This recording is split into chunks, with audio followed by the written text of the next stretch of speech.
on the Boom Player, played in on PokerStars 8 game. They're mixed games, which I also play obviously Omaha 8. But obviously you need to be competent at all the games to do well.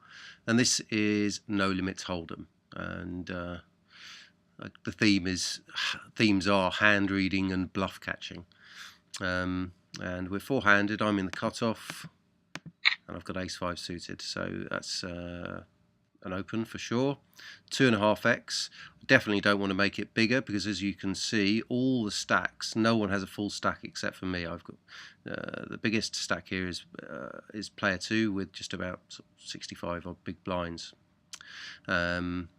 So you know, it actually, maybe I should just min raise and not even make it 2.5x here, because the pot size is not very manageable after a 3-bet. It gets big too quickly in proportion to the effective stack sizes.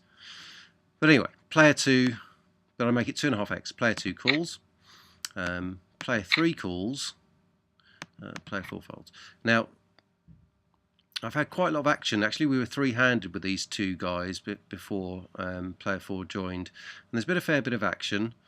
I think they're both sort of fairly loose, and player 2 is quite aggressive. And the hand before this hand, he had 3-bet me from the small blind, and then c-bet on the flop and taking it down, which is quite an important piece of information. And other than that, I think he's been making one or two aggressive moves, or regularly making aggressive moves, and looking to use his position on me and abuse me where possible. So that's quite a useful read going into this hand. So I'm raising again, second hand in a row. The last one he'd taken off me, and we go to the flop, and it's ace high, which is great, with 2 diamonds, and I decide to check. Now, the reason for this is that I don't want to, for a start, their stacks aren't very big, so I don't want to get 3-bet, because it puts me in a really tough spit situation. I don't really want to get 60 big blinds in, or even whatever, 40 odd big blinds, or a bit fewer than 40 odd big blinds in with a weak top pair. Not ideally, but I would like to get a street or two of value from weaker hands and draws. Now, I think the best way to do this is to check and bluff catch, and it's actually quite good relative position now, because if, for example, player 2 bets and player 3 raises, then I can just fold, because that's really too much action for a weak top pair to take. So it gives me a bit more information and a bit more opportunity to control the pot by checking. So there you go, check, and player 2 does indeed bet 3/4 pot, and player 3 folds, which is great, because it means now I'm heads up with player 2, and of course I call, as was the plan. Now let's quickly analyse his range, because this is the really interesting part of the hand, because if you just think about it briefly, you'll see that player 2, well, first of all, he 3-bet me the hand before, and he's been playing aggressively. Now, the value hands, the strong made hands on this board are ace ace, queen queen, and 4-4, and ace queen. Now, and you know, we can disregard really ace queen 4, because he's not that loose. You know, he's playing reasonable. He is playing like 35% of hands, but I don't think queen 4 comes into it. Even queen 4 suited. Ace 4 suited might. But that's it, and I've got an ace blocker as well. So when he bets, the really scary hands that he could be betting here are those, you know, the ace ace, queen queen, ace queen, 4-4. But ace ace, queen queen, and ace queen almost certainly would have 3-bet pre. So that now represents a tiny part of his range, if anything at all. We can't be certain that he wouldn't slow play one of these, but we can have 95+% certainty that he probably doesn't have any of those hands, even ace queen, I think, just based on the history with this player. So that really leaves just 4-4, and 4-4 is 3 hands, 3 hand combinations. Very, very few hands. Yeah, if you think about all the possible hands he could have, his whole range, then 4-4 is a tiny percentage of it. It is there, but it's only a small percent. So, but I have to play against his whole range, not, one potential hand that he might have. So, of course, it's a call. The turn is a 7, and that's a blank, in my view, because diamonds haven't got there. So his bluffs haven't improved. I mean, some diamond draws have improved to a pair now. Your 6, 7, 7, 8, 7, 9, 5, 7 maybe. All those diamond hands have improved to a pair. 5, 6 of diamonds has now probably got him very excited if he had that, because now he's got a multiple draw, combination draw, with 15 outs to a straight or to a flush. Still that would put him significantly behind me, just sort of 30% equity. So nothing else. Ace 7 suited, if he calls with that pre-flop, has improved. Otherwise, really, it's a blank. So it hasn't improved his range, strengthened his range at all, I think. So, well, it may have strengthened it in that's he's got some combo draws here now with his diamonds potentially, but otherwise, it's not scary for me. So check, and he bets this time. He's not betting very big. He's bet sort of 60% pot, so it's not a particularly strong bet. And actually, if he wanted to set up an all-in on the river for a full pot, he'd be better off making that something like 325. So that puts another 650 in the pot, and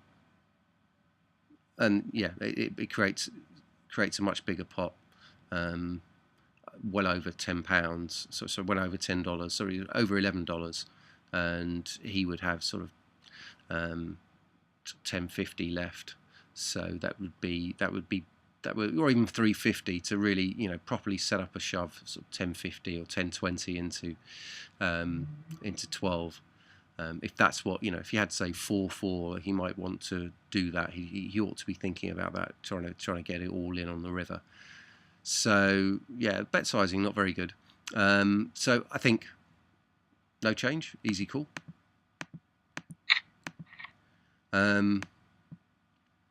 And the river's a 6. Now this is also, in my view, a blank, because it may look scary with 4, 6, 7 on the board. It's a bit straightening. 3, 5, 5, 8, both straights now, but 5, 8 of diamonds is just one single hand that makes that gets in through the back door here, and 3, 5 is also just one single hand. Even fewer combinations of 3, 5 and 5, 8 than there are of 4, 4. There are 2 as opposed to 3 of 4, 4. And he may not be playing 5, 8 or 3, 5 pre-flop to a raise. He may or may not. He may well just be folding those pre. So they're not even a certainty to be in his range. Probably at least one of them, but not definitely. So again, so he's basically restricted to a very narrow value range at this point. So when I check and he bets half pot, a bit less than half pot, in fact, sort of 45% pot, again, another very weak bet. He could overbet shove because it's not that much more than the pot. That is an option. And if we look back here, he's got 11.31 behind with a pot of 9.65. So a shove is possible, and it would look very strong. And Andy Mack actually replied to my Twitter to my Twitter post and said, well, what would you do if he shoved? It would be a tough choice. So but we'll get to that. So but the half pot bet I think, or the 45% pot bet, I think is an easy call for all the reasons I've mentioned. He's got a very narrow value range. Diamonds have missed, call. And if he's got 5-8 suited, so be it. If he's got 7-6 suited, 7-6 of diamonds, I feel a bit sick, but you know, so be it. I think, you know, that probably his value range for me, the most likely hand he's got is 7-6 of diamonds with this bet size, if anything at all. I think 4-4 is going to bet bigger than this for sure.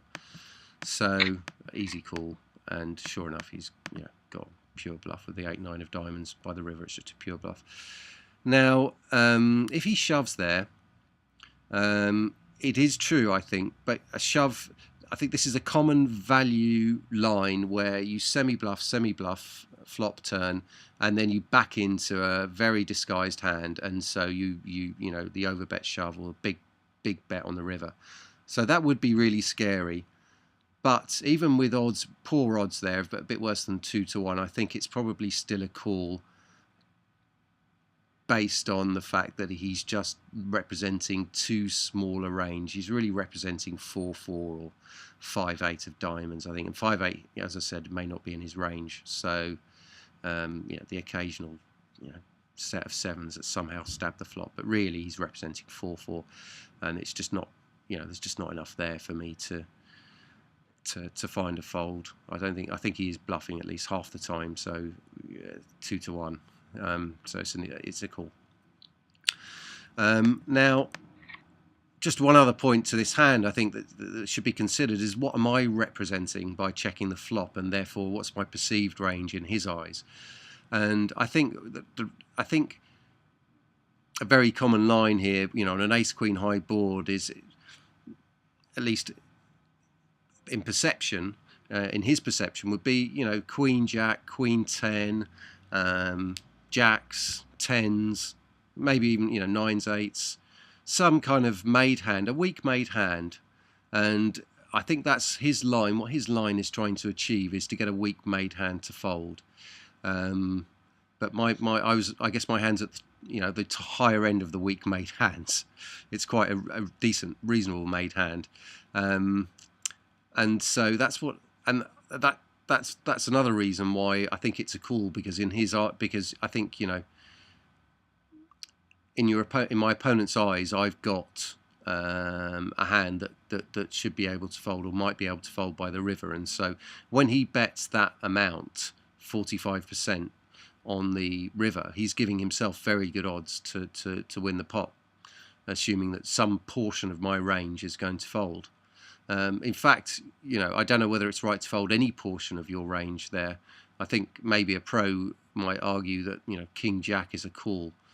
I've definitely seen calls like that, and maybe even an easy call in, you know, in heads up matches where, you know, it's just, you know, they're bluffing too often. I'd probably fold some of my range there. I may find a call with king queen, but probably not to an overbet shove. But still, it's just really interesting to analyse his hand range and the line and bet sizing to you know, behind this sort of fairly basic, simple looking hand, you know, to see how you can get some great value from hands like this. So 3 streets from ace-5 suited on an ace-high board, you know, that's fantastic. So yeah, thank you very much. And I think the next video will be Omaha high-low. We can got some interesting hands to analyse there at the micro stakes donkey level. All right, thank you very much.